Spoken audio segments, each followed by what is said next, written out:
Good morning मित्रांनो, नमस्कार. तुम्ही कसे आहात? सगळे चांगले असाल असे मी ईश्वराचरणी प्रार्थना करत असतो की आपण सर्वांनी आपल्या तब्येतीची काळजी घ्यावी.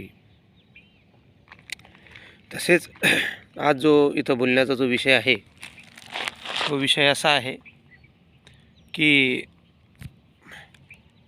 निरंतर आपण लोकांचे मन जपण्याचा जो प्रयत्न करतो ना, तो आपण बंद केला पाहिजे. मन जपणे म्हणजे माझ्या मित्राला काय वाटेल, माझ्या नातेवाईकाला काय वाटेल, आणि त्याच्यासाठी आपण आपला स्वतंत्र मत सोडून त्यांच्या मनासारखं वागतो. नंतर ते आपल्या विरोधात जेव्हा वागतात तेव्हा ते आपल्या मनाचा आणि आपल्या विचाराचा कधीच विचार करत नाही. आपल्याला काय वाटते हे ते कधीच विचार नसतात करत. म्हणून तुमचा स्वतःचा एक क्रायटेरिया ठेवा.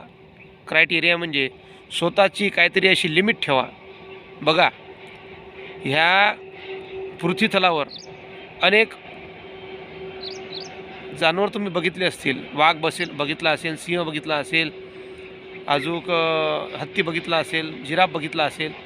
पण हे मात्र माणसाच्या संपर्कात जेव्हा येतात तेव्हा हे मानसिक गुलाम होतात. लक्षात ठेवा, हे अतिशय शक्तिशाली व्यक्ती आहेत. पण हे जेव्हा माणसाच्या संपर्कात येतात तेव्हा हे मानसिक गुलाम होतात. आता मानसिक गुलाम म्हणजे काय? इतरांच्या म्हणण्यानुसार चालणे किंवा इतरांच्या म्हणण्यानुसार वागणे. बघा, जंगलातला सगळ्यात शक्तिशाली प्राणी म्हणजे वाघ असतो, सिंह असतो. ह्यांनासुद्धा माणूस सर्कसमध्ये नाचू शकतो. पण एक प्राणी असा आहे की ज्याला सर्कसमध्ये नाचवता येत ना, सर्कसमध्ये त्याला आणता येत किंवा त्याला पाळतासुद्धा येत नाही. तो म्हणजे फॉक्स, म्हणजे कोल्हा. हा कोल्हा असा प्राणी, याला वागवता बी येत नाही, पण हा याचा स्वतंत्र क्रायटेरिया आहे. याच्यासारखं बनलं पाहिजे.